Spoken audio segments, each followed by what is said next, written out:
Hi, Brad Pilon. Having some breakfast with you today. It's a fast day, so we're drinking water. I want to talk to you about some prejudices and myths when it comes to people who are obese. They go a little something like this. Fat people are disgusting slobs, they have no willpower, and they're just overeating like crazy all the time. If they say they're not overeating, they're just lying. And even if you don't see them overeating, they're probably just going home and crushing it and having, giant buckets of chicken wings when no one else is around. And this whole concept that obese people completely lack self-control and are just overeating by a mass amount of calories could be completely false. You see, let's take a typical person and assume that their total daily needs for calories are around 2,000. I'm just picking a nice even number, so don't get all caught up on this.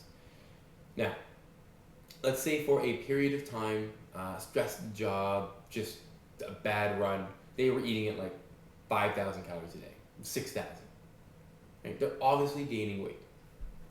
Do that long enough, and you would be what people would consider to be obese.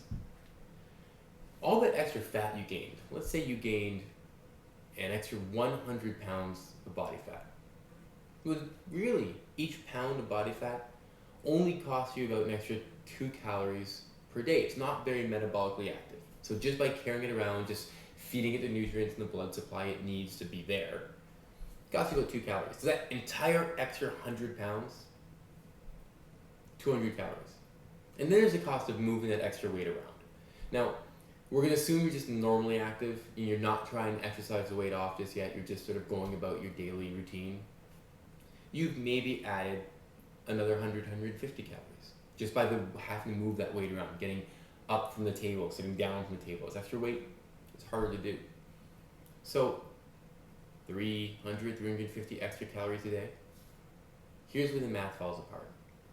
If you need to be eating at 2,000 and you're obese and you were just crushing it, you put on a lot of weight, you could now be eating at 2,355 and not be losing any weight. You're almost there. You're eating the same amount as all your lean friends. You're going to the same restaurants, you're eating the same dinners, you're eating the same everything. Just, you have one extra 350 calories. Caramel, mocha, frappa, whatever, coffee drink a day. That's it. And you are just slightly above them, even though you're well over 100 pounds heavier, with 100 pounds more body fat.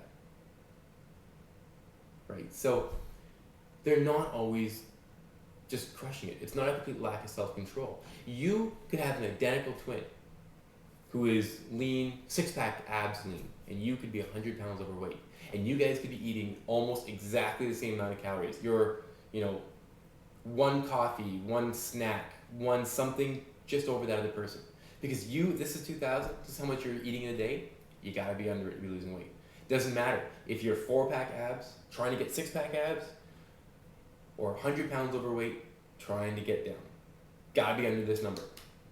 All right, so the idea that, everybody you see who's who's obese must be just crushing it all the time is completely false. There was a time in their lives when they overate. If they're in the process of still gaining, yes, they've got to be up here.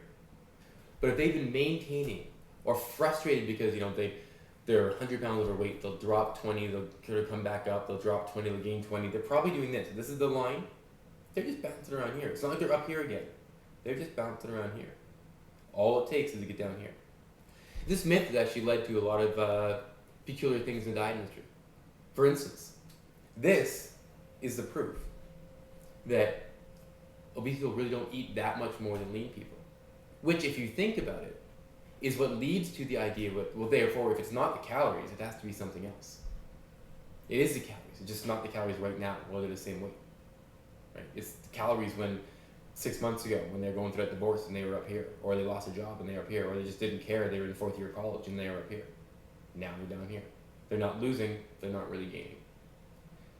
That's the myth. So the myth is that everybody who's overweight is just crushing it. The truth is, you're probably around here if you're overweight, or they are, and you're so close. All you have to do is get to here, and you're losing again. So I'm Brad Pilon, just letting you know that it's not typically as bad as you think, and it's just probably a couple extra steps, and you're losing. And it's also to let you know that it's not fair to have that prejudice against obese people. They're not all just secretly crushing massive meals. If they're weight stable, they could almost be eating the same amount as you if you guys are the same height.